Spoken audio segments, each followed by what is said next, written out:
रुकने बच्चे थोड़ा सा, ठीक है, थोड़ा सा रुकते हैं।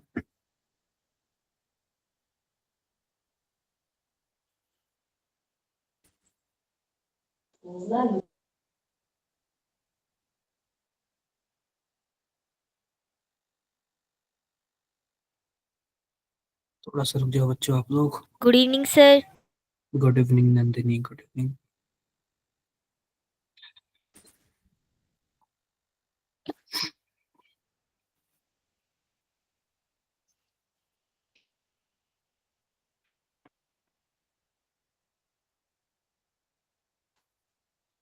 Good evening, good evening. Good evening sir.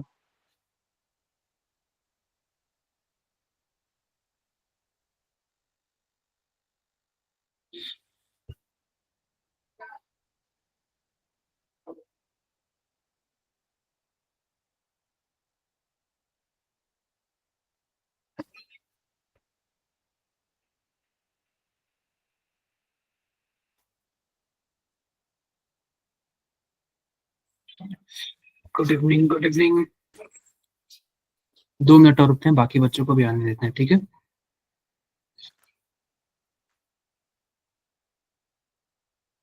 उसका मेरी आवाज आ रही है?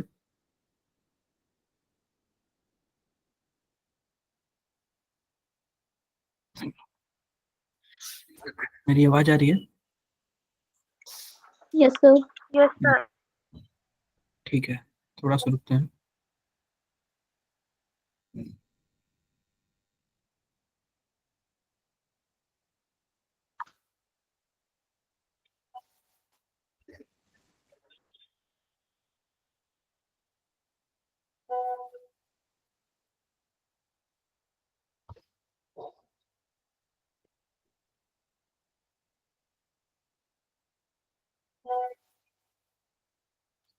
एक दो मिनट और रुकते हैं, फिर स्टार्ट करते हैं, ठीक है, ताकि कुछ बच्चे और आ जाए।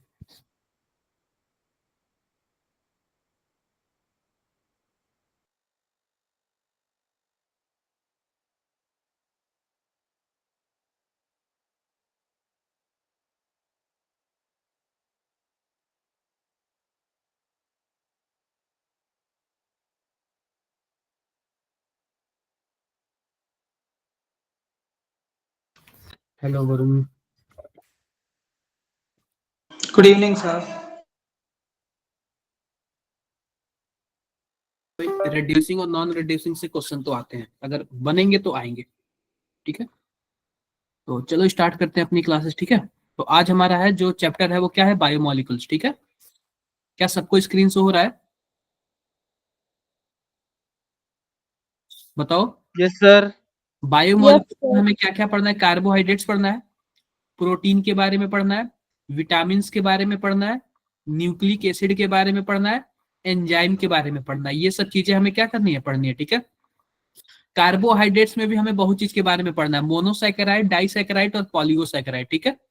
अब सिंपल सी बात देखो, कार्बोहाइड्रेट्स क्या बोलते हैं, तो हमारे पास वह हाइड्रोक्सी कंपाउंड, यानी कि जिसमें बहुत ही ज्यादा क्या हो, OH हो, जिनके साथ साथ क्या हो, हमारे पास एल्डिहाइड ग्रुप भी हो और क्या हो, कीटोन ग्रुप भी हो, ठीक है। यानी वह पॉलीहाइड्रोक्सी कंपाउंड जिसमें हमारे पास क्या हो, एल्डिहाइड और कीटोन ग्रुप हो, यानी कार्बोनिल ग्रुप हो, तो उसको हम लोग क्या बोलते हैं, कार्बोहाइड्रेट्स बोलते हैं। क्लियर है क्या मेरी बातें? Yes sir. ठीक है। अब ध्यान से देखो आप लोग कि सिंपल सी बात है ना, कि इसमें आपका एल्डिहाइड ग्रुप भी होगा, कीटोन ग्रुप भी होगा। डन है क्या? डन है। और यह क्या होते हैं, ऑप्टिकली एक्टिव होते हैं। ऑप्टिकली एक्टिव मतलब क्या होते हैं, जो प्लेन पोलराइज लाइट को क्या कर देते हैं, रोटेट कर देते हैं, उन्हीं को बोलते हैं ना ऑप्टिकली एक्टिव कंपाउंड। बिल्कुल। तो आओ सबसे पहले हम लोग बात करते हैं, सिंपल सी बात है, किसको हम लोग मोनोसैकेराइड बोलेंगे, किसको ओलिगोसैकेराइड बोलेंगे, किसको डाइपॉलीसैकेराइड बोलेंगे। तो पहली बात है, अगर मान लेते हैं हमारे पास कार्बोहाइड्रेट्स है, मोनोसैकेराइड मतलब मान लो दीवार की छोटी सी एक ईंट हुई, तो अगर हमारे पास कोई कार्बोहाइड्रेट्स होगा, अगर उसको पानी में डालोगे, हाइड्रोलाइसिस करोगे, तो अपने छोटे छोटे यूनिट में टूट जाएगा ना, तो वही छोटा छोटा यूनिट क्या होगा, उसी को हम लोग कार्बोहाइड्रेट्स बोलते हैं, ठीक है। अब सिंपल सी बात है, अगर वो छोटा छोटा यूनिट टूटे ही मत, अगर मानो ऐसा कंपाउंड है जो कि टूटे ही मत, तो उसको क्या बोलेंगे, मोनोसैकेराइड बोलेंगे। अगर मान लो 2 से 10 हिस्सों में टूट जाता है, 2 से 10 यूनिट में टूट जाता है, तो उसको हम लोग क्या बोलेंगे, Polysaccharide. देखो डाइसैकेराइड के लिए 2 यूनिट में टूटना, ट्राइसैकेराइड के लिए 3, और 2 से 10 के बीच में टूटे तो पॉलीसैकेराइड। देखो ये 2 यूनिट में टूटता है, सुक्रोज हो गया, माल्टोस हो गया, लैक्टोज हो गया, ये केवल केवल 2 यूनिट में टूटता है। पॉलीसैकेराइड में देख लो उसमें 10 से ज्यादा यूनिट होंगे, ठीक है, जैसे स्टार्च हो गया, सेलुलोज हो गया। डन है क्या? Yes, sir. Yes sir, done है। Yes, sir. अब एक बात करते हैं कि रिड्यूसिंग शुगर और नॉन रिड्यूसिंग शुगर। तो वह शुगर या फिर वह कार्बोहाइड्रेट्स जो टॉलेंस रिएजेंट और फेलिंग रिएजेंट को क्या कर दे, रिड्यूस कर दे, मतलब कि पॉजिटिव टेस्ट दे दे, उसी को हम लोग क्या बोलेंगे, रिड्यूसिंग शुगर। जैसे ग्लूकोज हो गया, फ्रक्टोज हो गया, लैक्टोज हो गया, माल्टोज, जितने भी मोनोसैकेराइड वाले हैं ना, सभी के सभी रिड्यूसिंग शुगर है। नॉन रिड्यूसिंग शुगर देखो स्टार्च हो गया, सेलुलोज हो गया, सुक्रोज हो गया। क्लियर है क्या मेरी बातें? यस सर, क्लियर है। कुछ कुछ चीजें ना स्ट्रक्चर पे भी डिपेंड करती है। वरुण आपको क्लियर है ना स्ट्रक्चर से कैसे डिपेंड करेगा? हाँ, तो स्ट्रक्चर से देखना होगा। तो आप लोग डाउट क्लास तो ज्वाइन ही नहीं करते। मोनोसैकेराइड देख लो, अगर एल्डिहाइड होगा तो उसको हम लोग एल्डोज बोलेंगे, और कीटोन होगा तो कीटोन बोलेंगे। देखो आते हैं मेन मुद्दे की बात करते हैं, ग्लूकोज के बारे में बात करते हैं। किसके बारे में बात करते हैं? ग्लूकोज के बारे में। क्या होता है C6H12O6? तो ध्यान से देखो, सबसे पहले तो हम लोग 6 कार्बन बना देते हैं, ठीक है, 5 6। अब पहले पे हम लोग क्या करते हैं, एल्डिहाइड ग्रुप डाल देते हैं, और लास्ट वाले पे क्या डालते हैं, CH2OH कर देते हैं, ठीक है क्या? Done done. अब देखो कि यह पहला नंबर कार्बन, दूसरा नंबर, तीसरा नंबर, चौथा नंबर, पांचवा नंबर और छठा नंबर। तो याद रखना बच्चों, बाकी सब में जो OH होता है वो राइट साइड होता है, लेकिन तीसरे नंबर में किधर होता है, लेफ्ट साइड। लेफ्ट साइड होता है। किधर होता है, लेफ्ट साइड होता है। क्या मेरी बातें क्लियर है क्या? Yes, sir. क्लियर है। यह तो रहा आपका एल्डिहाइड। अब बना देते हैं कीटोन। ध्यान से देखना कीटोन कैसे बनेगा। इसमें भी 6 कार्बन, 4 5 6। अब देखो इसमें जो पहले नंबर पे होता है बच्चों CH2OH होता है, और लास्ट में नंबर पे भी क्या होता है, CH2OH होता है। 1 2 3 4 5 6। इसमें दूसरे नंबर पे कीटोन ग्रुप होता है। यह रहा आपका ग्लूकोज, और यह क्या हुआ, फ्रक्टोज सर। ठीक है। अब देखो इसमें भी तीसरे नंबर पे जो OH होता है ना, वो लेफ्ट साइड होता है, बाकी सब में किधर होता है, राइट साइड। Right side. तो याद रखना तीसरे नंबर वाला ही बस एक गेम है। आई होप मेरी बातें क्लियर होंगी। यस सर, क्लियर है। Yes, क्लियर है sir. क्या? क्लियर। Yes sir. अब पहली बात देखो कि अगर हम इसमें कायरल कार्बन देखें तो यह भी कायरल कार्बन है, यह भी कायरल कार्बन है, यह भी कायरल कार्बन है, और यह भी चारों अलग अलग ग्रुप है। तो ग्लूकोज में 4 कायरल कार्बन होते हैं। अगर सबसे लास्ट वाला जो कायरल कार्बन है ना, अगर उसमें OH राइट साइड है तो इसको हम लोग क्या बोलेंगे, डी ग्लूकोज बोलेंगे। क्या बोलेंगे, डी ग्लूकोज। डी ग्लूकोज बोलेंगे। क्लियर है क्या मेरी बातें? इसमें भी Yes, देखो sir. लास्ट वाले कायरल कार्बन हमारे पास राइट साइड है, तो ये क्या है, डी फ्रक्टोज है, ठीक है। स्ट्रक्चर ऑफ ग्लूकोज ये तो बता ही दिया, ठीक है। ये कोई दिक्कत है क्या? No sir. देखो ग्लूकोज के कुछ रिएक्शन है। सबसे पहली बात, ग्लूकोज को हम ऐसे भी लिख सकते हैं CH CHO, और जो 4 कार्बन है CH2OH, इसको हम लोग 4 टाइम्स लिख देंगे, और लास्ट में हमारे CHOH है, CHOH, और लास्ट वाला क्या है हमारे पास, CH2OH है, ठीक है। याद रखना अगर आप इसमें ब्रोमीन वाटर डालोगे ना, ब्रोमीन वाटर, तो हमारा ऊपर वाला क्या हो जाएगा, एल्डिहाइड क्या हो जाएगा, ऑक्सीडाइज होकर किसमें कन्वर्ट हो जाएगा, Carboxylic acid. कार्बोक्सिलिक एसिड में। क्लियर है क्या? पहली बात Clear ये है। लिखा हुआ N, अभी ये ग्लूकोज के बारे में नहीं बोल रहा है। अगर ये ग्लूकोज होता ना तो कुछ ऊपर वाला ऐसे ऑक्सीडाइज हो जाता है, इसको हम लोग क्या बोलते हैं, ग्लूकोनिक एसिड। Gluconic. याद रखना बच्चों, ये पूछता है, ये नाम पूछता है, ये रिएक्शन पूछता है, ठीक है। तो केवल और केवल ऊपर वाला अगर ऑक्सीडाइज होगा तो क्या बोलेंगे, ग्लूकोनिक एसिड। अगर देखो अगर कंसंट्रेटेड HNO3 डाल दोगे ना, तो ऊपर वाला भी ऑक्सीडाइज हो जाएगा और नीचे वाला भी ऑक्सीडाइज हो जाएगा, तो इसको हम लोग क्या बोलेंगे, साइक्रिक एसिड, ठीक है। तो ऊपर Yes, वाला sir. भी ऑक्सीडाइज हो जाएगा, नीचे वाला भी ऑक्सीडाइज होगा, तो इसको हम लोग क्या बोलेंगे, साइक्रिक साइक्रिक एसिड। एसिड। अगर आप ग्लूकोनिक एसिड में भी HNO3 डाल दोगे ना, तो भी किसमें कन्वर्ट हो जाएगा, साइक्रिक एसिड में, ठीक है क्या? डन है ना? क्वेश्चन पूछता है भाई। Yes sir. अब देखो अगर आप HI डाल दोगे ना, HI, और हीट कर दोगे ना, तो सभी के सभी किसमें कन्वर्ट हो जाएंगे, एल्केन में कन्वर्ट हो जाएगा। यानी 6 कार्बन है ना, 6 कार्बन का एल्केन बन जाएगा, यानी कि क्या हो जाएगा, हेक्सेन हो जाएगा, ठीक है। डन है क्या? अगर आप हाइड्रोक्सीलेमिन डाल दोगे, हाइड्रोक्सीलेमिन, तो आपको पता है कार्बोनिल कार्बन का O और इधर का H2 मिलकर रिएक्शन कर लेते हैं ना, तो कुछ Yes, ऐसे sir. बना लेगा ग्लूकोज मोनोऑक्साइड। ठीक है क्या? ये रिएक्शंस वगैरह पूछते हैं, ठीक है। डन है। HCN से कराओगे तो क्या बनेगा? साइनोहाइड्रिन बनता है ना। अरे बोलो भाई। Yes, sir. लो कुछ ऐसे यस है, सर। अगर CN से रिएक्शन कराओगे तो यह जाके यहाँ पे रिएक्शन करेगा, तो यहाँ पे OH हो जाएगा और यहाँ पे CN हो जाएगा। इसको हम लोग साइनोहाइड्रिन बोलते हैं ना, तो Yes, क्या sir. बनेगा? जो साइनोहाइड्रिन हो जाएगा। ठीक है। ठीक है सर। हाँ। अगर एसिटिक एनहाइड्राइड से रिएक्शन कराओगे, ध्यान से देखो, तो आपको पता है इसमें सब में क्या है? OH ग्रुप होता है। और एसिटिक एनहाइड्राइड से रिएक्शन कराओगे तो यह क्या, आप ये बताओ, न्यूक्लियोफाइल का काम करेगा? Yes sir. आप यहाँ पे अटैक करेगा और इसको बाहर निकाल देगा। यस तो सर। टोटल ऐसे कितने हाइड्रोक्सिल ग्रुप है? 5 है ना। 5 है टोटल 5 यहाँ पे एनहाइड्राइड लग जाएगा। डन है क्या?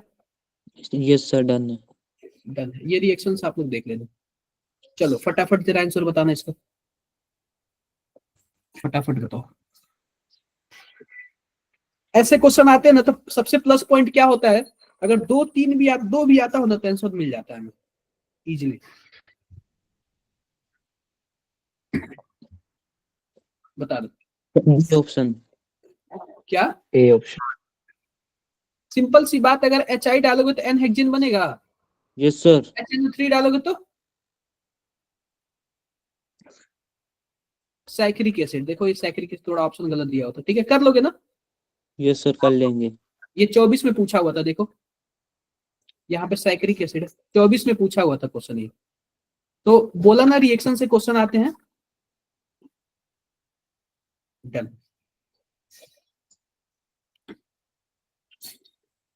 पहली बात देखो, ग्लूकोज का रिएक्शन अगर Na सोडियम बाइकार्बोनेट के साथ रिएक्शन कराओगे तो कोई रिएक्शन नहीं देगा। HNO3 के साथ कराओगे तो साइक्रिक एसिड देगा। HI के साथ कराओगे तो N हेक्सेन हो जाएगा, और ब्रोमीन वाटर के साथ कराओगे तो ग्लूकोनिक एसिड हो जाएगा। क्लियर है। Cyclic structure of glucose, cyclic structure आपको पता है क्या? Yes sir. देखो सिंपल सी बात, देखो ध्यान से देखो, हमारे पास यह ग्लूकोज है, 3 4 5 एंड 6। अब यहाँ पे 1 2 3 4 5 6 हो गया। अब देखो दूसरे वाले पे OH राइट साइड है, तीसरे वाले पे किधर होगा? Left side. चौथे वाले पे राइट साइड, पांचवे वाले पे राइट साइड, और बाकी CH2OH। बाकी सबको वैलेंसी हम किससे कंप्लीट करेंगे? Sir hydrogen. हाइड्रोजन से। अब देखो 5वें नंबर पे जो OH होता है ना, यह जाके अटैक किस पे कर देता है? कार्बन पहले नंबर CHO। पे। ये बताओ, यह 5 है, यह 6 नहीं हो जाएगा? ऑक्सीजन 6ठा नंबर मेंबर नहीं हो जाएगा? तो आप बताओ कितने मेंबर का रिंग बनेगा? 6 मेंबर का। अब सिंपल सी बात बताओ, यहाँ पे जब अटैक करेगा कार्बोनिल कार्बन, तो यहाँ पे O- आएगा, और फिर यह भी तो OH हो जाएगा ना। अब पहली बात देखो, यह आपका पता है क्या बच्चों, यह आपका sp2 कार्बन है।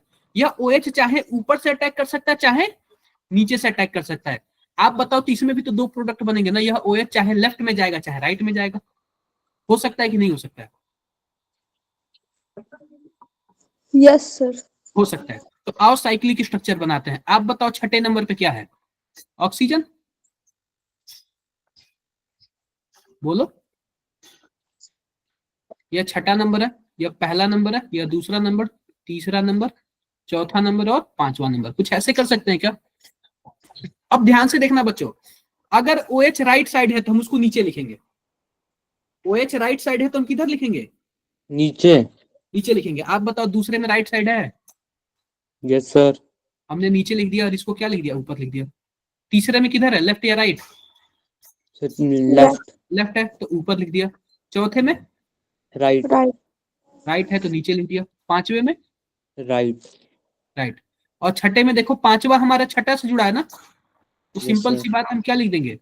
CH2OH लिख देंगे, और इसको H लिख देंगे। आप बताओ क्या सबको क्लियर हुआ क्या? अब Yes, पहले sir. नंबर लेफ्ट भी हो सकता है, राइट भी हो सकता है। बोलो, हो सकता है ना, क्योंकि अटैक करेगा तो कहीं भी जा सकता है।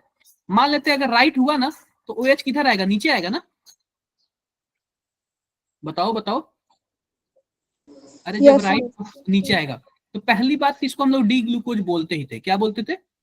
D D glucose. ग्लूकोज। अगर OH राइट साइड आ जाएगा ना तो उसको अल्फा डी ग्लूकोज बोलेंगे, ठीक है? ठीक अगर है वही सर। OH लेफ्ट साइड चला जाएगा तो OH ऊपर चला जाएगा क्या? यस सर, चला जाएगा। तो उसको हम लोग क्या बोलेंगे? बीटा डी ग्लूकोज बोलेंगे। Beta D glucose.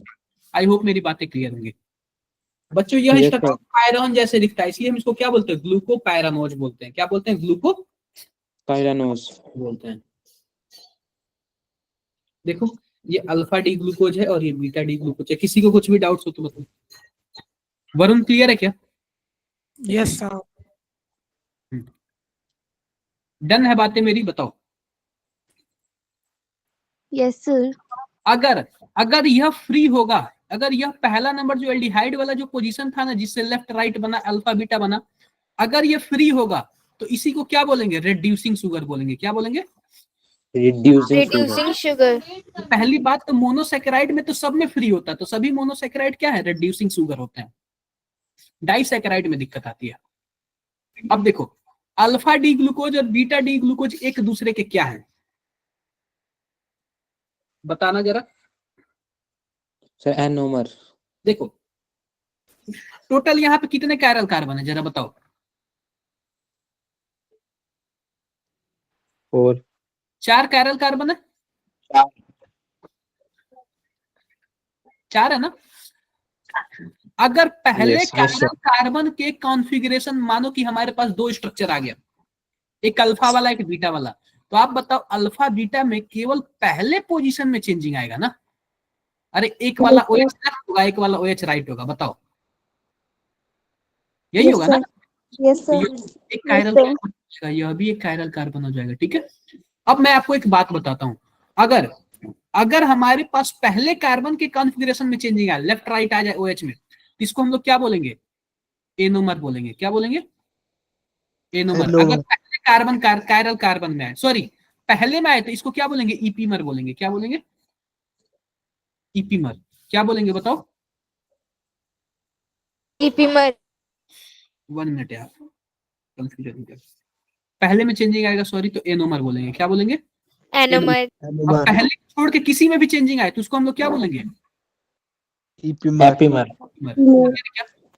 ईपीमर। तो ओके पता है, सर। एक बात मैं बता देता हूँ, जो एनोमर है ना वो ईपीमर है, क्योंकि ईपीमर तो किसी में भी हो जाता है। अगर मान लेते पहले में आ गया तो इसको क्या बोलेंगे? C1 ईपीमर। दूसरे में चेंजिंग आ गया तो C2 ईपीमर। तीसरे में चेंजिंग आ गया तो C3 ईपीमर। लेकिन एनोमर तो केवल और केवल पहले में होगा ना? बताओ भाई। अगर पहले नंबर के कॉन्फ़िगरेशन में चेंजिंग आता है तो उसको हम लोग एनोमर और ईपीमर दोनों बोल सकते हैं। लेकिन दूसरे तीसरे चौथे चाहे किसी में भी चेंजिंग आए तो उसको केवल और केवल ईपीमर बोलेंगे। तो ईपीमर एनोमर है लेकिन एनोमर ईपीमर नहीं है। बातें क्लियर है? Yes, sir.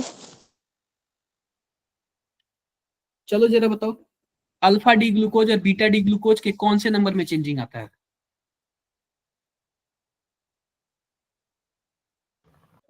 क्या पहले नंबर में चेंजिंग आता है क्या? C1 पे। Sir anomer. आता है क्या? तो सबसे पहली बात, अगर यहाँ पे ईपीमर भी ऑप्शन होता ना तो ईपीमर भी लगा सकते थे, ठीक है? लेकिन पहले नंबर को एक स्पेशली नाम दे दिया गया है। क्या दे दिया गया है? एनोमर। डन है क्या? डन है। देखो अगर C1 कार्बन के कॉन्फ़िगरेशन में चेंजिंग आता है तो उसको क्या बोलते हैं? एनोमर्स। एनोमर्स बोलते हैं। Number of stereo centre present in linear and cyclic structure of glucose.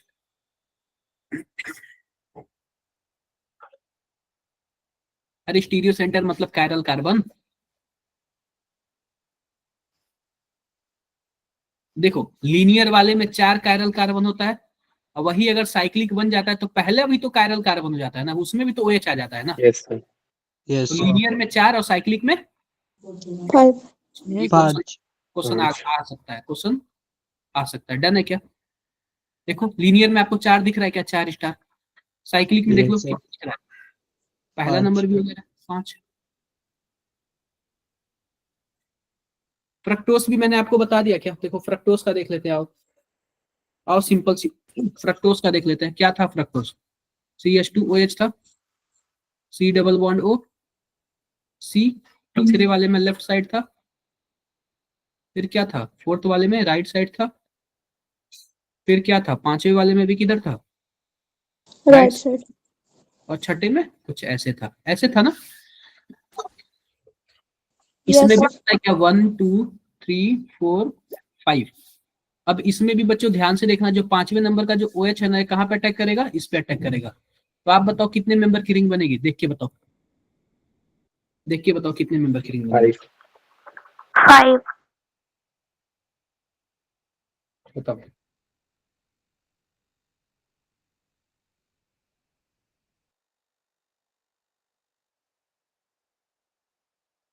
Five member की रिंग बनेगी, बना लेते हैं। Yes, sir. अब ये बताओ ऑक्सीजन कौन से नंबर पर है, अगर मैं नंबरिंग सही से कर दूं तो 1 2 3 4 5, ऑक्सीजन पांचवें नंबर पर है, 1 2 3 4, कुछ ऐसे हो। अब ये बताओ इस डबल बॉन्ड से कौन जुड़ा हुआ है, अरे 6 इसको कर देते हैं यार, क्यों झंझट ले इसको। यह हमारा दूसरा, तीसरा, चौथा, पांचवा, छठा, ठीक है। अब दूसरे नंबर से कौन जुड़ा हुआ, CH2OH। अब ये बताओ जब ये कार्बोनिल कार्बन में अटैक करेगा तो यहाँ पे भी तो OH आएगा ना।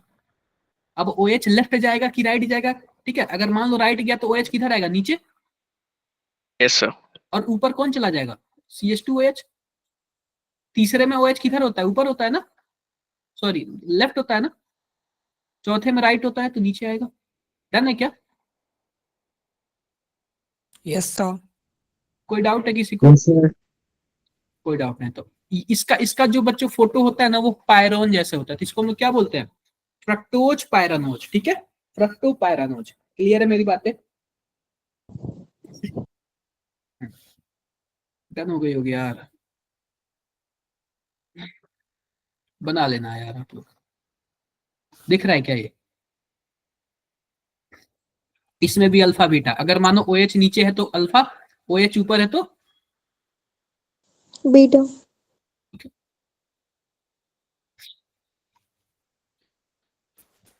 अब देखो होता क्या है, सिंपल सी बात ध्यान से देखो।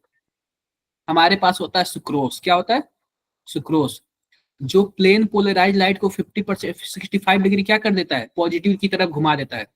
अगर हम उसको पानी में डालेंगे ना तो फ्रक्टोज क्या, सुक्रोज क्या बनता है, ग्लूकोज बनता है, और 2 यूनिट में टूट जाता है, फ्रक्टोज टूटता है, ठीक है। तो जो ग्लूकोज होता है ना, यह खुद ही क्या होता है, प्लेन पोलराइज लाइट को प्लस 95 डिग्री घुमा देता है, और फ्रक्टोज होता है वो प्लेन पोलराइज लाइट को माइनस 92 डिग्री घुमा देता है, ठीक है। क्लियर है क्या? तो आप बताओ ओवरऑल कितना डिग्री घुमा, क्या है लीवो रोटेटरी, यानी कि जो हमारे पास देखो, जो प्लस घुमाएगा उसको D बोलेंगे, जो माइनस घुमाएगा उसको L बोलेंगे। तो ओवरऑल माइनस ज्यादा घूम रहा है ना, बताओ। अरे -92, Yes, sir. तो ओवरऑल हमारे पास क्या आएगा, लीवो रोटेटरी आएगा। डन है क्या? अब देखो सुक्रोज का स्ट्रक्चर बनाते हैं, सुक्रोज का स्ट्रक्चर। तो सबसे पहली बात है ना, सुक्रोज जो होता है ग्लूकोज से मिलकर बना होता है, फ्रक्टोज से मिलकर बना होता है। तो ग्लूकोज का पहला पोजीशन और फ्रक्टोज का दूसरा पोजीशन आपस में क्या कर लेते हैं, बॉन्ड बना लेते हैं। तो देखो इसमें अल्फा डी ग्लूकोज होता है और इसमें beta D glucose, beta D fructose होता है। तो आप बताओ अल्फा डी ग्लूकोज होगा तो उसका OH नीचे होगा, और बीटा डी फ्रक्टोज होगा तो इसका OH क्या होगा, ऊपर होगा ना। Yes, sir. ये दोनों मिला के क्या बना लेते हैं, वाटर बना लेते हैं। क्या बना लेते हैं, वाटर बना लेते हैं, और ऑक्सीजन Water. रिलीज हो जाता है। बातें क्लियर है क्या? यह जो बॉन्ड बनता है ना बच्चों, इसको बोलते हैं ग्लाइकोसिडिक लिंकेज। क्या बोलते हैं? Glycosidic glycosidic linkage. अब ये बताओ इसका जो हमारे पास एल्डिहाइड वाला ग्रुप था, क्या वो बीजी हो गया क्या? इसका जो कीटोन वाला ग्रुप था, क्या वो बीजी हो गया क्या? अब बीजी हो गया ना तो यह नॉन रिड्यूसिंग शुगर कहलाएंगे। क्लियर है? Yes sir. डन। बात कर लेते सर हैं कीटोन टोलन, क्या कीटोन टोलन टेस्ट दे दे सर। क्या कीटोन? Yes sir. देखो पता है क्या होता है, जब इसका ना स्ट्रक्चर बनाते हैं ना, कि बात कीटोन तो नहीं देता है, लेकिन जब हम फ्रक्टोज का स्ट्रक्चर बनाते हैं ना तो उसमें एक एल्डिहाइड ग्रुप भी आ जाता है। जब उसका रेजोनेंस कराते हैं तो यह देता है टॉलरेंस टेस्ट, फ्रक्टोज ओके देता सर। है। अब बात कर लेते हैं माल्टोज की। ये सब ना आपके बुक में है, याद रखना। माल्टोज भी पता है क्या, यह भी क्या होता है, 2 यूनिट से मिलकर बना होता है। और दोनों यूनिट किसके होते हैं? अल्फा डी ग्लूकोज के। अरे दोनों यूनिट किसके होते हैं? Alpha D glucose. Alpha D. कभी कभी पूछ देगा, बताओ भाई माल्टोज किससे किससे मिलकर बनाया है? Alpha D glucose. तो इसमें जो ग्लाइकोसिडिक बॉन्ड होता है ना, 1,4 ग्लाइकोसिडिक लिंकेज। अब ये बताओ, एक हमारे पास ग्लूकोज का पहला नंबर कार्बन और दूसरे ग्लूकोज का 4th नंबर कार्बन, आपस में मिलकर वाटर रिमूव कर देंगे, बॉन्ड बना लेंगे। इसी को क्या बोलेंगे? अल्फा 1,4 ग्लाइकोसिडिक बॉन्ड बोलेंगे। तो आप बताओ, जो 1 वाला होगा उसका तो हमारे पास एल्डिहाइड वाला ग्रुप खत्म हो गया। Yes sir. लेकिन जो दूसरा वाला होगा उसका 4th नंबर कार्बन से गया ना, उसका तो एल्डिहाइड वाला ग्रुप बचा है ना। यस सर, बचा है। तो इसलिए ये क्या होगा? ये Aldehyde। रेड्यूसिंग शुगर होगा। ठीक है, yes sir. Done. Varun clear है? Yes, sir. अब देखो लैक्टोज। बच्चों लैक्टोज ना बीटा डी गैलेक्टोज और बीटा डी ग्लूकोज से मिलकर बना है। किससे मिलकर बना है? बीटा डी गैलेक्टोज और बीटा ग्लूकोज। ग्लूकोज से मिलकर बना है। और इसमें भी बच्चों 1,4 ग्लाइकोसिडिक लिंकेज होता है। तो यह भी क्या होगा? रेड्यूसिंग शुगर होगा। क्लियर है? Yes yes sir. Sir. Which sugar does not give reddish brown precipitate. Reddish brown precipitate का क्या मतलब है? Cu2O की बात कर रहा है, यानी कि फेलिंग टेस्ट की बात कर रहा है। बताओ जरा। Sucrose sir.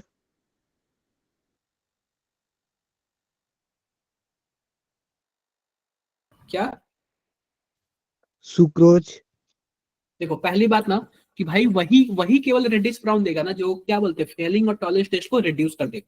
तो ग्लूकोज वाला तो करेगा ही, लैक्टोज भी करेगा, माल्टोज भी करेगा, सुक्रोज ही तो नहीं करेगा ना, क्योंकि ये नॉन रिड्यूसिंग शुगर है। देखो 24 में पूछा हुआ है। समझ यस गए सर। वरुण? ऐसे क्वेश्चन आ Yes, सकते हैं। sir. तो आप लोग को थोड़ा सा भी हेजिटेट नहीं होना है। ठीक है, अब देखो बात कर लेते हैं स्टार्च की। तो स्टार्च 2 चीज से मिलकर बना होता है। एक को बोलते हैं एमाइलोज और दूसरे को बोलते हैं एमाइलोपेक्टिन। बच्चों जो एमाइलेज होता है वो 15 से 20% होता है, और एमाइलोपेक्टिन कितना होता है? 80 से 85। 80 से 85। अब देखो बनता कैसे है। सबसे पहली बात, जो हमारे पास एमाइलोज होता है ना, वह अल्फा डी ग्लूकोज से मिलकर बनता है। और देखो पहली बात, अब हम बात करें स्टार्च की, और आपको पता है स्टार्च क्या है? पॉलीसैकेराइड है। ठीक है, यस सर। सबसे पहले हम बनाएंगे, क्या बनाएंगे? एमाइलोज बनाएंगे। और एमाइलोज में कितने यूनिट होंगे? 100 से 1000 यूनिट होंगे। और ये सभी के सभी कैसे जुड़े होंगे? 1,4 ग्लाइकोसिडिक लिंकेज से जुड़े होंगे। एमाइलेज क्या होता है? वाटर में वाटर soluble। सोल्यूबल। अब देखो जाहिर सी बात है, 1,4 जुड़ा रहेगा, तो क्या 1,4 जोड़ दिया क्या मैंने? 1,4 देखो ये एमाइलोज है, जुड़ गया क्या? Yes sir. अब बात कर लेते हैं एमाइलोपेक्टिन की। तो बच्चों एमाइलोपेक्टिन भी ना, यह कैसे जुड़ा होता है? यह ध्यान से देखो, यह भी 1,4 ग्लाइकोसिडिक लिंकेज से जुड़ा होता है। सबसे पहली बात, एक होता है एमाइलोज और एक होता है एमाइलोपेक्टिन। यहाँ पे एमाइलोज बना दिया और यहाँ पे एमाइलोपेक्टिन बना दिया। ठीक है, यह भी किससे मिलकर बना होगा? 1,4 ग्लाइकोसिडिक लिंकेज का बड़ा सा ब्रांच होगा। लेकिन यह एक दूसरे से पता है क्या? यह एक दूसरे से पता है किससे जुड़े होते हैं? बताओ। 1,6 से जुड़े होते हैं। किससे जुड़े होते हैं? 16। ये बताओ, हमारे पास 2 चैन है, एक का 1,4 है, दूसरे का भी 1,4 है, लेकिन यह एक दूसरे से कैसे कनेक्ट होंगे? 1,6 से कनेक्ट। ये बताइए, छठा नंबर है ना, यस सर। तो इसका पहला नंबर आ जाएगा, इसका छठा नंबर आ जाएगा, जुड़ जाएंगे ऐसे। क्लियर है क्या?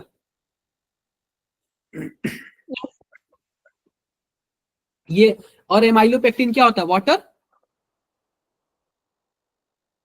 इनसॉल्युबल।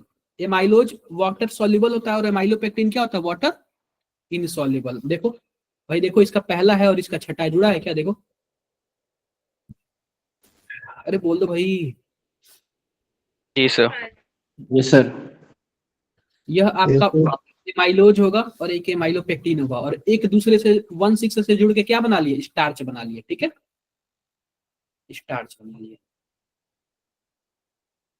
देखो amylopectin is composed of, amylopectin किसका होता है? 1,4 एंड 1,6। डन है क्या? Yes sir.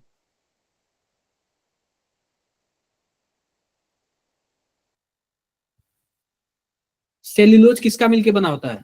बीटा ग्लूकोज का मिलके बना होता है। उसमें भी कौन से बॉन्ड होते हैं? 1,4 ग्लाइकोसिडिक लिंकेज होता है। डन है क्या? जी सर। डन है। देखो ये 1,4 है, कोई दिक्कत नहीं है। अब एक बार जरा ये देखो, पढ़ो जरा ये, पढ़ो जरा ये, एक बार देखो क्या समझ आ रहा है क्या? रेड्यूसिंग सुक्रोज क्या रेड्यूसिंग है? No sir. No sir. क्या स्टार्च रेड्यूसिंग है? No sir. सेलुलोज भी रेड्यूसिंग नहीं है। ठीक है, सुक्रोज, स्टार्च और सेलुलोज ये तीनों याद कर लेना, बाकी सब जो भी आएगा क्या होगा? रेड्यूसिंग होगा। Reducing sugar. कार्बोहाइड्रेट से ये क्वेश्चन पूछता है, अगर इससे क्वेश्चन पूछेगा तो या फिर रिएक्शन या फिर ये, इन्हीं दोनों का मैक्सिमम चांस होता है जितना मैंने PYQ देखा है। ठीक है, complete hydrolysis of cellulose, cellulose किससे मिलके बना होता है? डी ग्लूकोज से मिलके बना होता है। Glucose. Yes sir. Which of the given statement incorrect about glycogen? पढ़ लेना आप लोग। ठीक है, ये सब थ्योरी बेस्ड क्वेश्चन है, पढ़ लेना आप लोग। ए इज इनकरेक्ट, Okay, देख sir. लेना ए क्या चीज है। It is straight chain polymer similar to amylose, गलत है। पॉजिटिव टेस्ट कौन देगा? ग्लूकोज और फ्रक्टोज देता है। ठीक है, दोनों के दोनों। Yes sir.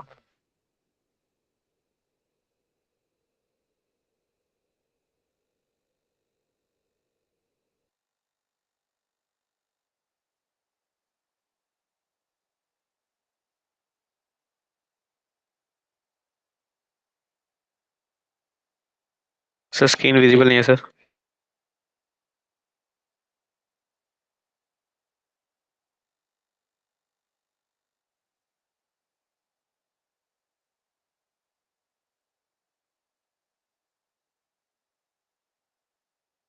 ये सर स्क्रीन विजिबल नहीं है।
मेरी आवाज आ रही है? Yes sir. Yes sir. ये Yes, ऑटोमेटिक पता नहीं कैसे, मैं तभी से बोल रहा हूँ यार, बोलो बोलो, इग्नोर क्यों कर रहे हो आप लोग? देखो क्या, मैं सच में इग्नोर हो रहा हूँ? की आवाज ही नहीं आ रही थी सर, स्क्रीन ये दिख बात रही तो थी। clear हो गया? बताओ जरा, अगर एक ही कार्बन पे देखो, सबसे पहली बात, अगर एक ही कार्बन पे, जैसे कि ऑर्गेनिक कंपाउंड में अगर आपके पास NH2 ग्रुप हो और COOH ग्रुप हो, अगर यह दोनों ग्रुप हो ना तो इसको हम लोग क्या बोलेंगे? एमिनो एसिड बोलेंगे। तो कार्बोक्सिलिक एसिड के जिस भी कार्बन से जुड़ा होगा उसको अल्फा कार्बन बोलेंगे। अगर इसी कार्बन से अगर आपका NH2 ग्रुप जुड़ जाए तो इसको क्या बोलेंगे? अल्फा एमिनो एसिड बोलेंगे। क्लियर है मेरी बातें? Yes sir. क्लियर है। तो देखो ये सब के सब अल्फा एमिनो एसिड है। अगर NH2 राइट साइड हुआ तो D अल्फा एमिनो एसिड, अगर वही NH2 लेफ्ट साइड हुआ तो L alpha amino acid. L alpha amino acid. Amino acid के टाइप देख लो, neutral amino acid, acidic amino acid, basic amino acid. Clear है क्या? न्यूट्रल में क्या होगा? एक NH2 होगा, एक COOH होगा। एसिडिक में क्या होगा? एक NH2 होगा लेकिन एक से ज्यादा COH। COOH होगा। बेसिक में क्या होगा? एक COOH होगा लेकिन एक से ज्यादा क्या होंगे? NH2। NH2 होंगे। क्लियर है मेरी बातें? Yes sir. क्लियर है। ये देखो ये सभी के सभी क्या है? न्यूट्रल एमिनो एसिड है। क्या है? Neutral neutral amino acid. कभी कभी पूछता है बताओ भाई न्यूट्रल एमिनो एसिड कौन कौन सा है, तो नाम आपको याद होना चाहिए। ग्लाइसिन, ग्लाइसिन का कोड वर्ड देखो GLY। एलिनीन, एलिनीन का कोड वर्ड ALA, वैलिन का कोड वर्ड VAL, ये पूछता है। लियोसिन का LEU, पेनिल एनिलीन का THE, कभी कभी कोड वर्ड भी पूछता है। अब एसिडिक अमीनो एसिड देख लो कौन कौन से हैं। एस्पार्टिक एसिड, क्या है एस्पार्टिक एसिड, कोड वर्ड क्या है ASP। देखो इसमें दो एसिडिक एसिड है क्या, और एक होता है ग्लूटामिक एसिड, क्या होता है ग्लूटामिक एसिड। क्लियर है क्या, ये बातें आप लोग याद रख लेना। कभी कभी पूछ देगा बताओ भाई एसिडिक कौन है बेसिक कौन है। बेसिक वाले में देख लेते हैं। बेसिक वाले में देखो आर्जेनिन और क्या लाइसिन, ये सभी के सभी क्या है बेसिक है।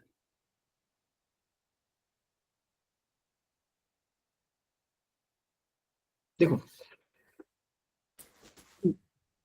तो मैं आपको बता देता हूं एमिनो एसिड कितने टाइप के होते हैं बताओ।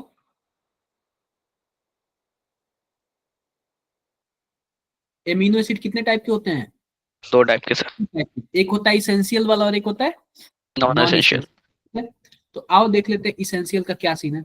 इसेंशियल वाला देखो, देखो valine, isoleucine, phenyl alanine, histidine, arginine, leucine, lysine, methionine, threonine और ट्रिफोन। तो पहली बात आपको याद कैसे करना है, वीआईपी हॉल में टीटी, क्या बोलना है वीआईपी हॉल में टीटी। तो पहली बात तो कब याद होगा, जब आप कम से कम 2-3 बार इस नाम को याद कर लोगे, तभी पता चलेगा वीआईपी हॉल में टीटी का क्या मतलब है। ठीक है, जी सर। और उसके बाद जो भी आएगा आप क्या होगा आपका नॉन इसेंशियल वाला होगा। क्लियर है क्या। तो अरे तो जो हमारे पास ये क्या बोलते हैं, जो एमिनो एसिड होते हैं बच्चों ना, ये प्रोटीन के ही पार्ट होते हैं। किसके पार्ट होते हैं, प्रोटीन के। अब मैं आपको बता दूं ना, तो प्रोटीन बॉडी में 2 टाइप का चाहिए, एक होता है इसेंशियल वाला, एक होता है नॉन इसेंशियल वाला। तो इसेंशियल का मतलब ये है ना कि उसको बॉडी नहीं बनाती है, उसको हमें बाहर से लेना पड़ता है। ठीक है, तो हम लोग खा पी के कुछ भी खाते हैं तो हमें मिलता है। और नॉन इसेंशियल क्या होता है, जो हमारे बॉडी में खुद ब खुद बनता है, जिससे हमें लेने की आवश्यकता नहीं होती है। क्लियर है क्या, अरे बोल दो। Yes, Yes, sir. sir. Yes sir. कम 1-2 बार इसको पढ़ लेना ताकि नाम आपके माइंड में आ जाए। और क्या बोलना, वीआईपी हाल में टीटी। ज्यूटर आयन देख लो। ज्यूटर आयन क्या होता है, कार्बोक्सिलिक एसिड में H जो होता है वो एसिडिक होता है, और NH2 क्या होता है बेसिक होता है। तो इसका H उड़ के कहाँ पे चला आता है, NH2 के पास चला आता है। तो इसके पास यहाँ पे प्लस बन जाता है और इसके पास यहाँ पे माइनस बन जाता है। इसी को हम लोग क्या बोलते हैं, ज्यूटर आयन बोलते हैं। क्या बोलते हैं, Twitter ions. ज्यूटर। कभी कभी एग्जाम में पूछ देगा, 4 ऑप्शन दे देगा, बताओ ज्यूटर आयन कौन सा है, तो ये वाला क्या होता है ज्यूटर आयन होता है। ठीक है,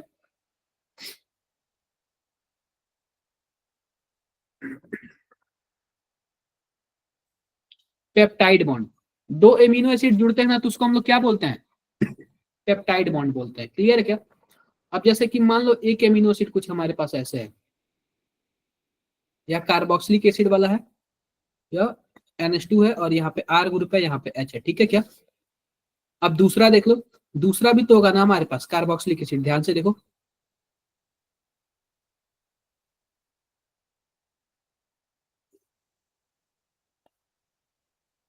क्या जोड़ दिया यार, NH2। ठीक है, ऐसे बना दिया। तो एक कार्बोक्सिलिक एसिड का OH और दूसरे के NH2 का क्या हो जाएगा H, या आपस में मिलके क्या बना लेंगे, वाटर बना लेंगे।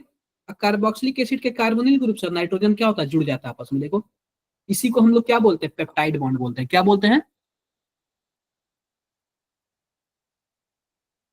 क्या बोलते हैं बताओ, पेप्टाइड बॉन्ड। पेप्टाइड बॉन्ड बोलते हैं। आप बताओ ग्लूकोज मिलते थे तो क्या बनते थे, ग्लाइकोसिडिक लिंकेड बॉन्ड। लेकिन एमिनो एसिड मिलते हैं तो कौन सा बॉन्ड बनाते हैं, Peptide bond. पेप्टाइड बॉन्ड बनाते हैं। क्लियर है क्या मेरी बातें। तो 2 एमिनो एसिड मिलकर कितने पेप्टाइड बॉन्ड बनाएंगे, 1.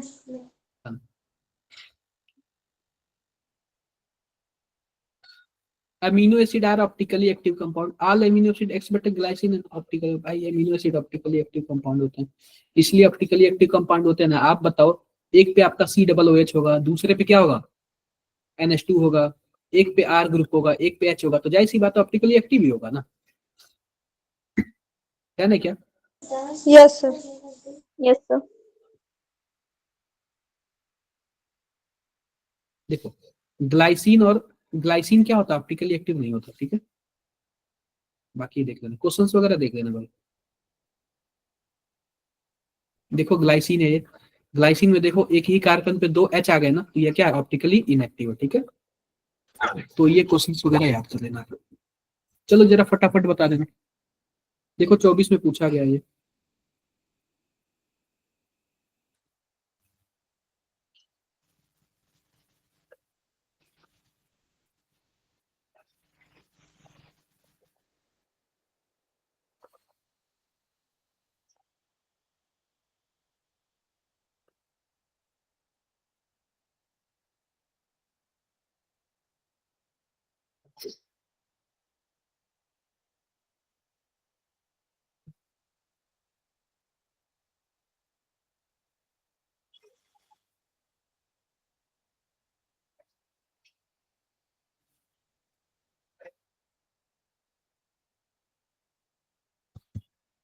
बता दो भाई।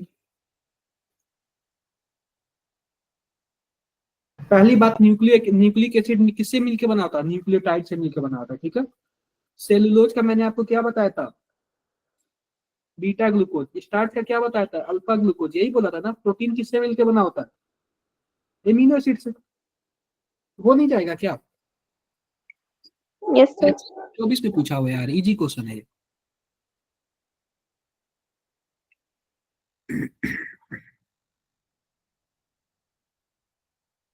ये बताओ, type of amino acid obtain hydrolysis proteinase. अरे अल्फा एमिनो एसिड मिलेगा ना। ये भी देखो 24 में मैंने बोला कि हम लोग को अल्फा एमिनो एसिड पढ़ना है, ठीक है। देखो ये Okay, भी sir. 24 में पूछा गया है। विच स्ट्रक्चर ऑफ प्रोटीन री में, देखो पहली बात, प्रोटीन के 4 स्ट्रक्चर पाए जाते हैं, प्राइमरी, सेकेंडरी, टर्सरी और क्वाटरनरी। तो पहली बात, अगर हम बॉयल करेंगे ना, अगर प्रोटीन को हम लोग बॉयल करेंगे ना, तो बाकी सेकेंडरी, टर्सरी, क्वाटरनरी का स्ट्रक्चर क्या हो जाएगा, स्ट्रक्चर चेंज हो जाएगा। लेकिन प्राइमरी का चेंज होगा क्या, No, sir. नहीं होगा। प्राइमरी वाले का चेंज नहीं होता। ये क्वेश्चन पूछता है, ठीक है। Yes, sir. आप बताओ, अंडे में हमारे पास ना चारों के चारों स्ट्रक्चर हैं, और बोल रहा है बताओ अंडे को अगर हम बॉयल करेंगे तो कौन से स्ट्रक्चर पे मतलब फर्क नहीं पड़ेगा, प्राइमरी वाले पे, ठीक है। क्लियर है। सर ऐसा क्यों होता है सर, क्या ऐसा क्यों होता है सर? प्रॉपर्टी है यार, इसका पहला वाला स्ट्रक्चर नहीं टूटता है, बाकी सब स्ट्रक्चर टूट जाते हैं। और Okay, मैंने जब क्लास लिया था ना, क्लास जब ये प्रोटीन्स वगैरह का, कार्बोहाइड्रेट्स का क्लास लिया था ना, उसमें मैंने बताया था और PYQ भी कराए थे। कितने लोगों को याद है, थोड़ा बहुत तो याद होगा ना, Yes, sir. थोड़ा बहुत तो याद होगा ना, या फिर सब भूल गए आप लोग। याद और है पहली बात सुनो, आपके ग्रुप में ना इनऑर्गेनिक और ऑर्गेनिक के बहुत सारे क्वेश्चन सेंड किए हैं, ठीक है। कम जी, से कम सर. पढ़ लेना यार, मिनिमम पढ़ लेना आप लोग, ठीक है। मिनिमम पढ़ लेना आप लोग। 2 nucleotides are joint together in linkage known as. पहली बात सुनो, अगर मान लो 2 ग्लूकोज मिलके बॉन्ड बनाते हैं तो क्या होता है, ग्लाइकोसिडिक लिंकेज। लिंकेज. अगर अगर हमारे पास एमिनो एसिड मिलके बॉन्ड बनाते हैं तो पेप्टाइड लिंकेज. Peptide bond. लेकिन आरएनए डीएनए में बच्चों, आरएनए डीएनए को न्यूक्लिक एसिड बोलते हैं। अगर वो दोनों मिलके बॉन्ड बनाते हैं तो उसको क्या बोलते हैं, phospho diester linkage. Phospho diester linkage क्या बोलते हैं हम लोग, फास्फो डाइएस्टर लिंकेज, ठीक है।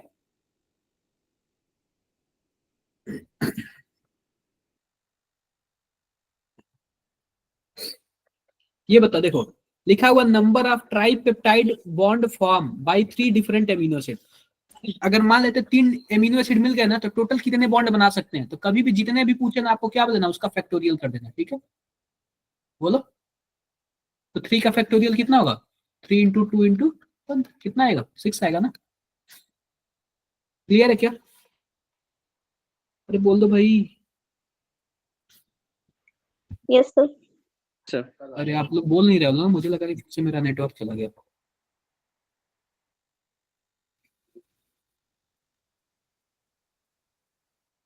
विटामिन देख लो, विटामिन 2 टाइप के विटामिन होते हैं, एक तो फैट में सॉल्युबल होता है और एक नॉन सॉल्युबल. इनसॉल्युबल।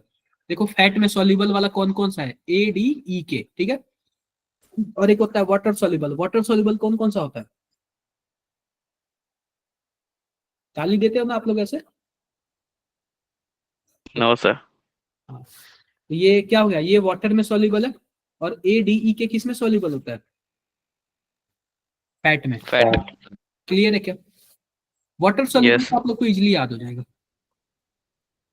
हो गया सर। हो गया ना, देखो बी एंड सी, डन। पहली बात देख लेना, विटामिन B12 भी क्या होता है? यह वाटर में सॉल्युबल नहीं होता है। ये एक्सेप्शन समझ के क्या कर लेना, याद कर लेना। विटामिन B12 वाटर में सॉल्युबल नहीं होता है। आप लोग बताओगे क्या विटामिन B12 में कौन सा मेटल पाया जाता है? कोबाल्ट। कोबाल्ट। हीमोग्लोबिन में कौन सा मेटल पाया जाता है? आयरन। Iron. आयरन। और हमारे और पास एक क्लोरोफिल होता है, उसमें कौन सा मेटल पाया जाता है? मैग्नीशियम। मैग्नीशियम। ठीक है, ये सब चीजें आप लोग पढ़ लेना। देखो ये 1 लेटर कोड भी पूछ देता है, कभी कभी 1 लेटर कोड भी पूछ देता है। ग्लाइसिन को हम लोग क्या बोलते हैं? 3 लेटर सिंबल GLY, और 1 लेटर कोड क्या पूछता है? G। ये क्वेश्चन पूछा हुआ है।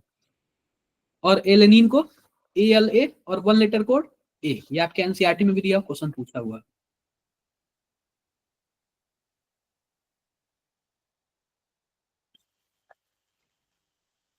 पढ़ लेना आप लोग। देखो 24 में क्या पूछा यार, क्वेश्चन है ही नहीं।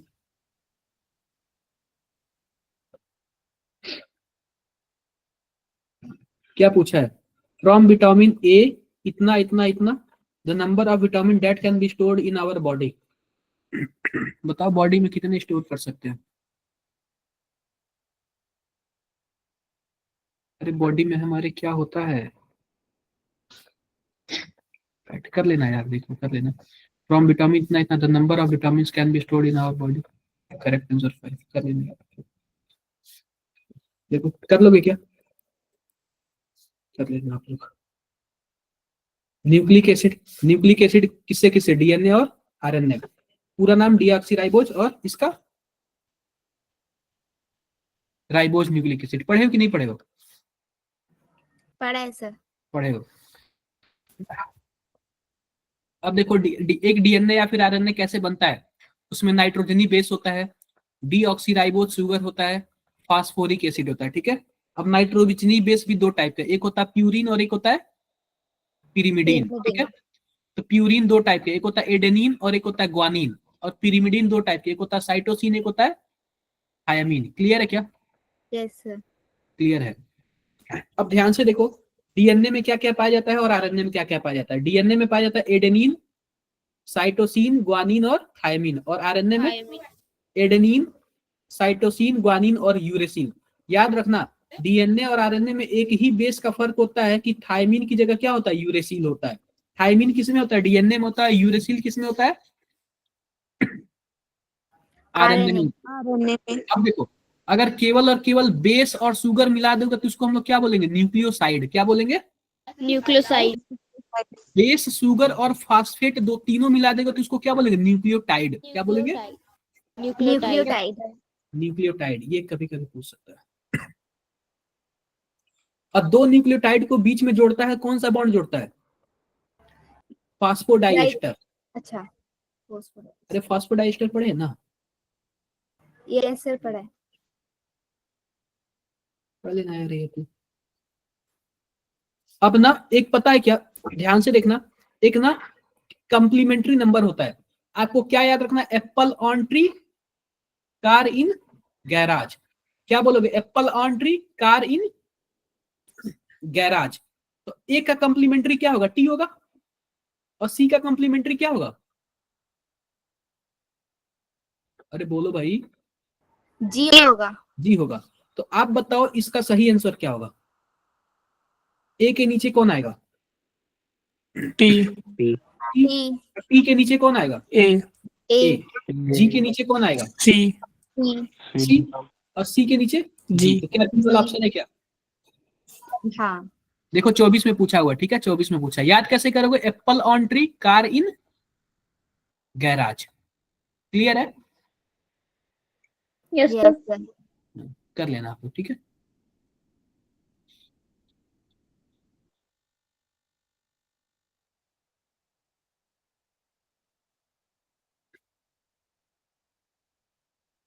लेना है यार आपको थोड़ा बहुत, कुछ क्वेश्चंस वगैरह है, पढ़ लेना आप लोग, ठीक है। आप लोगों ने स्ट्रक्चर वगैरह भी याद करना पड़ेगा, furan, thiophene, pyridine, pyrrole, cysteine, tyrosine, ये सब का स्ट्रक्चर भी याद करना पड़ेगा। ये सब का सब आपके उसमें है। देखो थायोफिन है, सिस्टीन ये है। RNA is different from DNA because RNA contain ribose and uracil, दिख रहा है ना। और डीएनए में क्या होता है, डीऑक्सीराइबोज और थायमीन होता है। क्लियर है क्या, बताओ भाई। Yes, sir. क्लियर है। ये सब चीजें देखो 24 में पूछा हुआ है।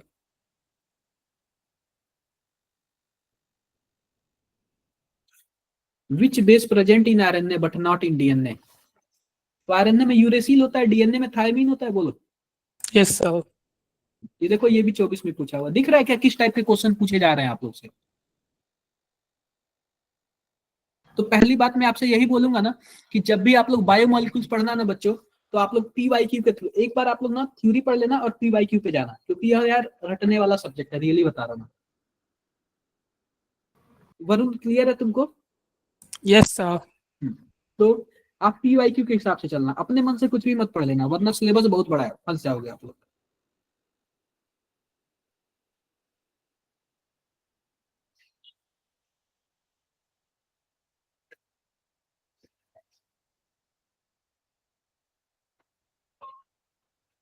देखो pyrimidine base present in DNA कौन कौन सा होता है, साइटोसिन होता है, थायमीन होता है, यूरेसिल तो होता ही नहीं है।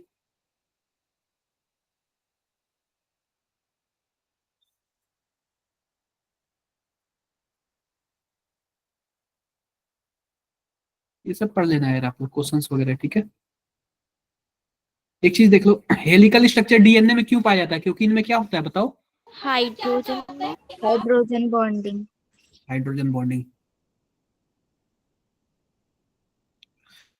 देखो डीएनए का देख लो, देखो डीएनए में 2 हेलिकल स्ट्रक्चर पाया जाता है और आरएनए में 1 हेलिकल स्ट्रक्चर पाया जाता है, ठीक है। देखो कार इन गैराज की बात करें ना, 3 में 3 हाइड्रोजन बॉन्डिंग पाया जाता है, और एप्पल ऑन ट्री की बात करें तो इसमें 2 हाइड्रोजन बॉन्डिंग पाया जाता है। कार इन गैराज में कितना पाया जाता है बताओ, 3। 3। और एप्पल ऑन ट्री में 2 हाइड्रोजन बॉन्डिंग पाया जाता है, ठीक है। आई होप मेरी बातें सबको क्लियर होंगी। Yes sir. किसी को कुछ भी डाउट्स है यहाँ तक तो बताओ भाई। तो ये सब क्वेश्चंस आप लोग से पूछे जा सकते हैं, इतने टाइप के क्वेश्चन आप लोग से पूछे जा सकते हैं। क्या सबको क्लियर है। Yes sir. Yes sir. हाँ, तो कम से कम मिनिमम इतना पढ़ लेना। कल मैंने आप लोग को ना कम से कम मिनिमम 300 क्वेश्चन का सेट दिया था इनऑर्गेनिक का, और लगभग उतने ही के ही ऑर्गेनिक का भी। तो मैं ये बोल रहा हूँ ना, इनऑर्गेनिक ना थोड़ा सा कभी कभी टेढ़ा क्वेश्चन पूछ देता है, तो मिनिमम आप लोग वो क्वेश्चन 2 बार पढ़ के जाना। जिस दिन आप लोग ऐसे फोन चला रहे हो ना, उसको स्क्रॉल करके देखते जाओ, ओके सर। ठीक है। उसको स्क्रॉल करके देखते जाओ, और जिसको नहीं आया ना लास्ट में 5 मिनट हमसे पूछ लेना, यही सब चीजें पूछ लेना, ठीक है। और आप लोग ओपन सेशन में भी आके पूछ लेना। तो आप लोग को यही बोलूंगा कि इनऑर्गेनिक कम से कम यार मिनिमम 2-3 बार पढ़ लेना उसको, 2-3 बार कम से कम आप लोग पढ़ लेना इनऑर्गेनिक, ओके ठीक है क्या। डन है। सर। केमिकल बॉन्डिंग का शॉर्ट होगा सर, क्या बोल रहे हो आप, केमिकल बॉन्डिंग क्या हुआ केमिकल बॉन्डिंग। शॉर्ट होगा सर। हाँ होगा, अभी बचा है तो होगा, हो गया होगा ना। हो गई। बॉन्डिंग हो गई है, वो स्टार्टिंग में 11th वाला मैंने पूरा फिनिश कर दिया था। Sir coordination compound. क्या कोऑर्डिनेशन कोऑर्डिनेशन कंपाउंड बचा हुआ, हो इसके गया? बाद नहीं बचा हुआ, इसके बाद आपका एक और चैप्टर होगा सर पी ब्लॉक का क्या? उसके बाद हम कोऑर्डिनेशन स्टार्ट करेंगे। Sir P block. P block भी बचा हुआ है आपका, पी ब्लॉक का भी ऐसे ही चलेगा, देखो वो भी थ्योरी वाला है। ऐसे ही मैं क्या करूंगा आपको, मतलब एक दिन में बताऊंगा, मतलब 2 दिन उसके लिए लूंगा, और क्या करूंगा आपको नोट्स प्रोवाइड करूंगा, पढ़ना आपको है, समझे क्या। Okay sir. तो वो भी जस्ट 2 से 3 नेक्स्ट वीक में सब हो जाएगा यार आपका ना, 15 तक सब फिनिश हो जाएगा। उसके बाद केवल और केवल क्या बचेगा, एक दिन में मैं फिजिकल का रिवीजन करा दूंगा, ऐसे नोट्स ऐसे सिंपल जैसे। एक दिन में ऑर्गेनिक का, ऑर्गेनिक में एक दिन में ट्रांसफॉर्मेशन वगैरह बता दूंगा, कौन कैसे कन्वर्ट होता है, ठीक है। Yes sir. और एक दिन इनऑर्गेनिक का। यही सब क्वेश्चन ही डिस्कस करूंगा, उसमें कुछ खास नहीं होगा, समझे क्या? ओके। किसी को कुछ भी डाउट बताओ भाई। तो फिजिकल केमिस्ट्री कोई इंपॉर्टेंट क्या? पोर्शन बता सर, जो आना ही हो क्या फिजिकल केमिस्ट्री में। क्या बोल रहे हो आप? कुछ नहीं सर, कुछ नहीं।